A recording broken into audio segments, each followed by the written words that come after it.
Hey everyone, and welcome back for another deep dive. Today we're going to be looking into extraction, more specifically, a process called leaching.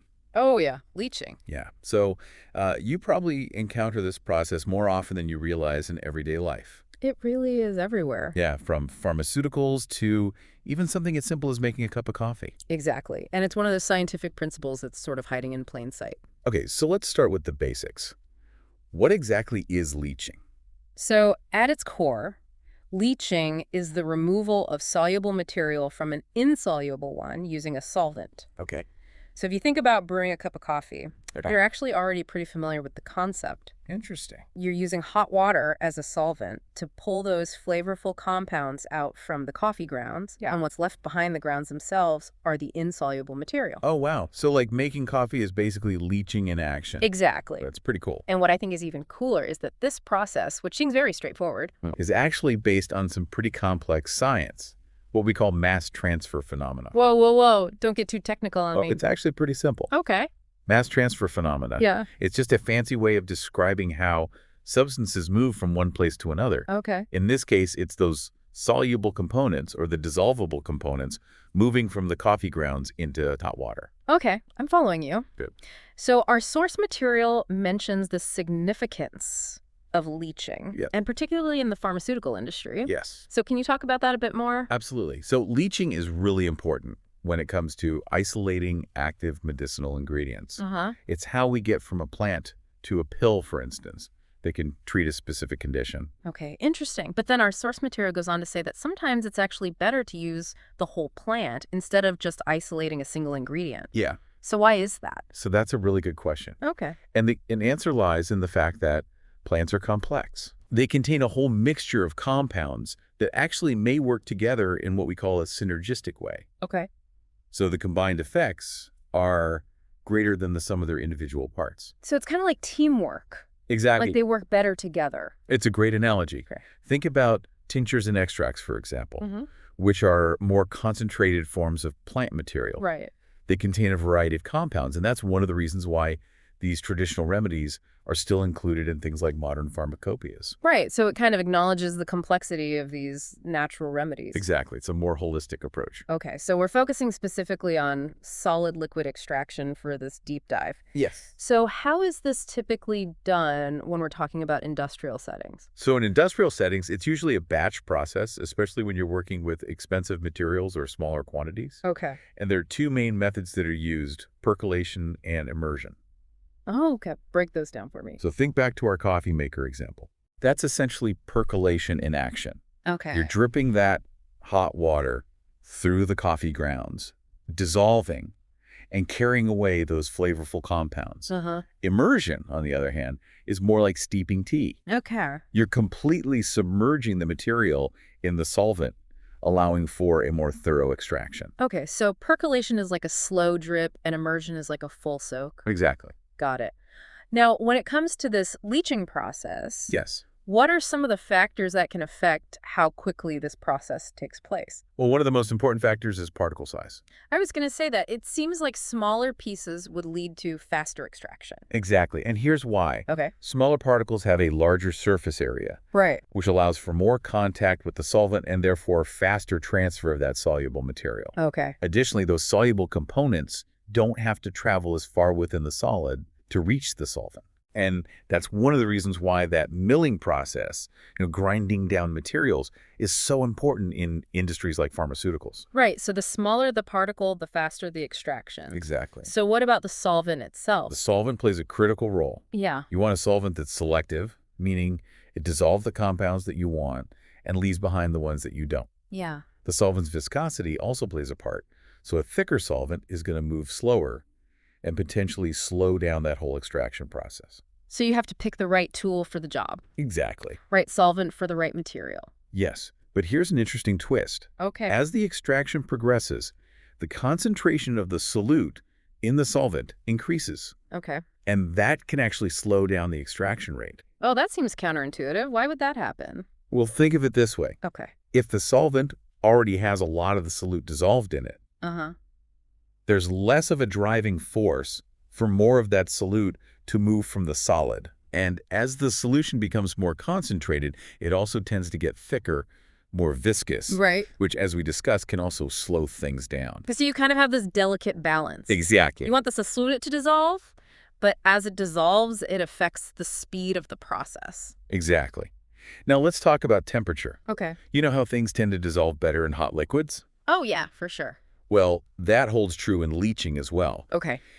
Generally speaking, higher temperatures mean increased solubility and faster diffusion. Okay. So that higher temperature usually speeds up the process. But I'm assuming there are some exceptions to that rule. Of course, there are always exceptions. Okay. Sometimes if you crank up the temperature too high, you risk breaking down the compounds you're trying to extract. Oh, For example, some compounds are sensitive to heat. right. So it's not just hotter is better. You have to find that sweet spot. Exactly.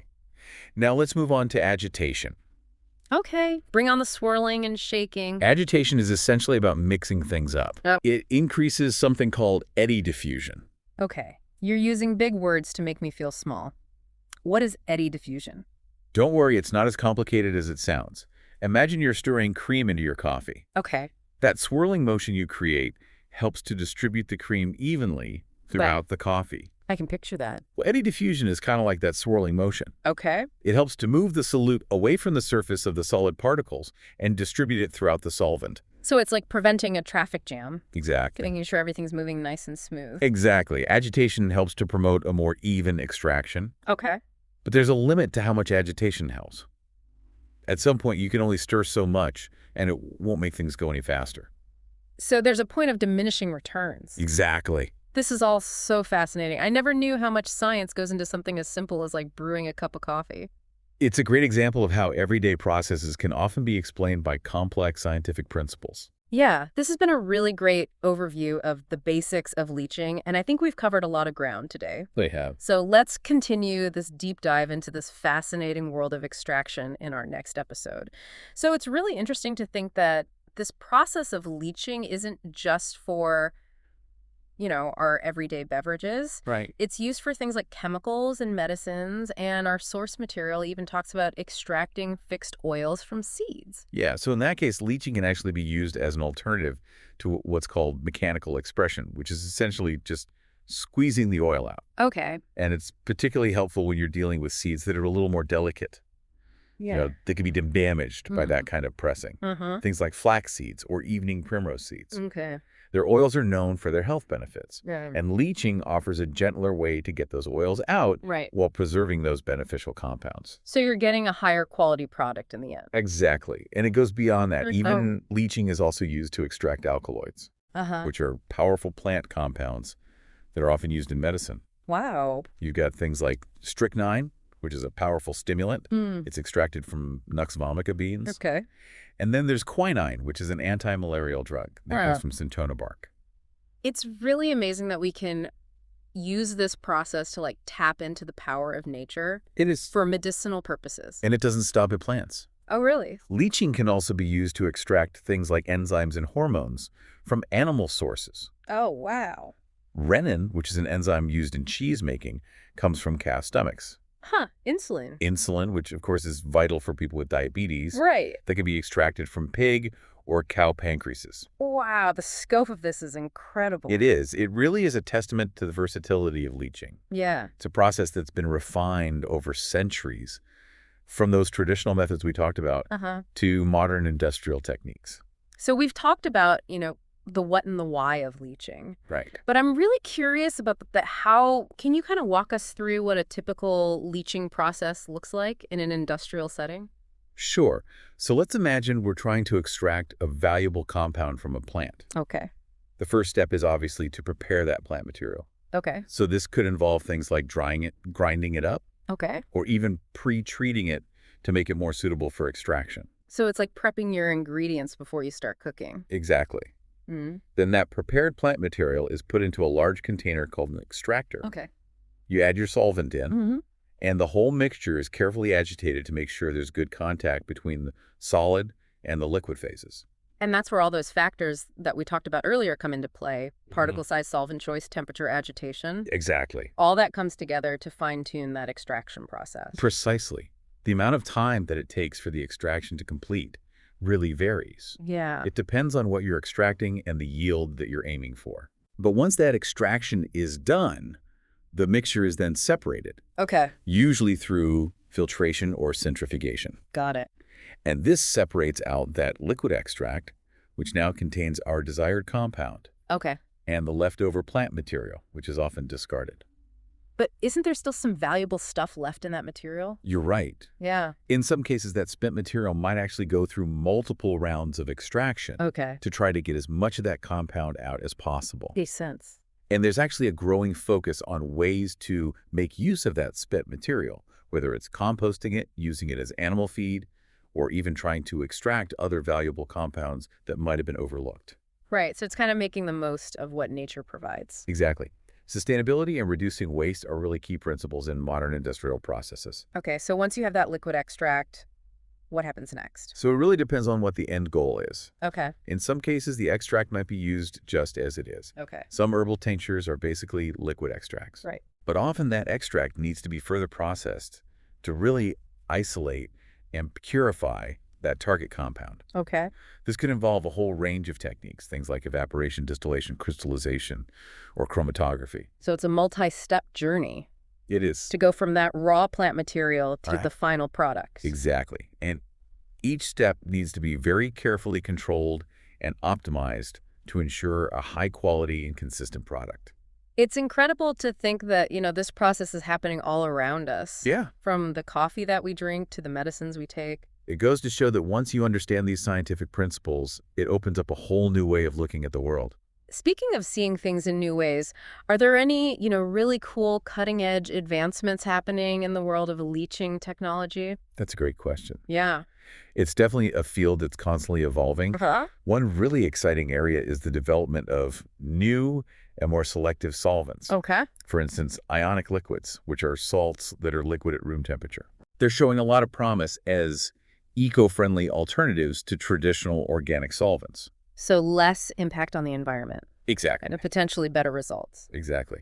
And another area that's generating a lot of buzz is the use of supercritical fluids. Supercritical fluid. Yeah. These are substances that are held at a temperature and pressure above their critical point, Okay. and they exhibit properties of both liquids and gases. Wow. Carbon dioxide is often used as a supercritical fluid for extraction, Huh. particularly for delicate compounds like flavors and fragrances. It sounds like a super solvent. You could say that Ah. supercritical fluid extraction has a bunch of advantages. Okay. It's highly selective, Uh, it doesn't leave any solvent residue behind, uh. and it's relatively environmentally friendly. So it seems like the future of extraction is moving towards these greener and more efficient technologies. Absolutely. There's a huge emphasis on sustainability and reducing the environmental impact of these industrial processes. Yeah. And I think with all the advancements in materials science and engineering, we can only expect more innovative extraction techniques to emerge. I'm really interested to see what the future holds for leaching. Me too. Yeah. It's a field that's full of possibilities, from developing new medicines to creating more sustainable industrial processes. Okay, so before we wrap up this deep dive, I have one last question for you. Okay. For someone out there who might be listening and thinking, this is pretty cool. I'd like to maybe experiment with this at home, maybe try making their own extracts. What advice would you give them? That's a great question. Yeah. Experimenting with extraction at home can be a fun and educational experience. Yeah, But it's important to remember that safety should always be the top priority. of course. Remember, you're working with solvents and potentially very potent compounds. Right? So do your research thoroughly, use proper safety equipment, Uh-huh. things like gloves and eye protection. Mm-hmm. Make sure you're working in a well-ventilated area. And of course, never ever ingest anything that you've extracted without being absolutely certain of its safety and purity. Right. Safety first. Exactly. Yeah. Start with some simple experiments. Yeah. Things like making herbal infusions or tinctures using readily available ingredients. Mm. There are tons of resources online and books that can guide you through the process safely and effectively. That's good advice. So with a little knowledge and some caution, it sounds like, anyone can kind of explore the world of extraction right in their own kitchen. It's true. It's a fascinating process, Yeah. and it's more accessible than you might think. Well, this has been an incredible deep dive into the world of leaching. It has. And it's amazing to think about how much we can learn from something as simple as, brewing a cup of coffee or steeping a pot of tea. It really is. Leaching in all its complexity is woven into the fabric of our daily lives. It's really amazing how a deep dive into something like this can make you see the world in a whole new light. It's true. I'm definitely going to be looking at my morning coffee routine a little differently now. It is fascinating how those commonplace activities can be Yeah. rooted in such intricate processes. So as we wrap up our exploration of leaching, Yeah. what is the one key takeaway that you want our listeners to walk away with? Well, I think the most important thing is to remember that leaching is more than just a scientific concept. Yeah. It's a process that connects us to the natural world Uh-huh. and highlights the ingenuity that humans have shown in harnessing its power. Right. From ancient traditions to modern innovations, leaching has played and continues to play such a vital role in shaping our world. That's a really great point. It's a reminder that science isn't just something that you read about in a textbook. It's Yeah. all around us, Exactly. even in those simple things that we do every single day. And as we move towards a more sustainable future, Yeah. understanding these processes is going to be even more crucial. So listeners, next time you brew a cup of coffee or steep a pot of tea, Or enjoy a glass of wine. take a moment to appreciate the science of leaching at work. And maybe, just maybe, you'll be inspired to explore the world of extraction a little further. Who knows what you might discover? Exactly. Thank you so much for joining us for this deep dive into the world of leaching. It's been a pleasure. Until next time, keep those minds curious and keep exploring.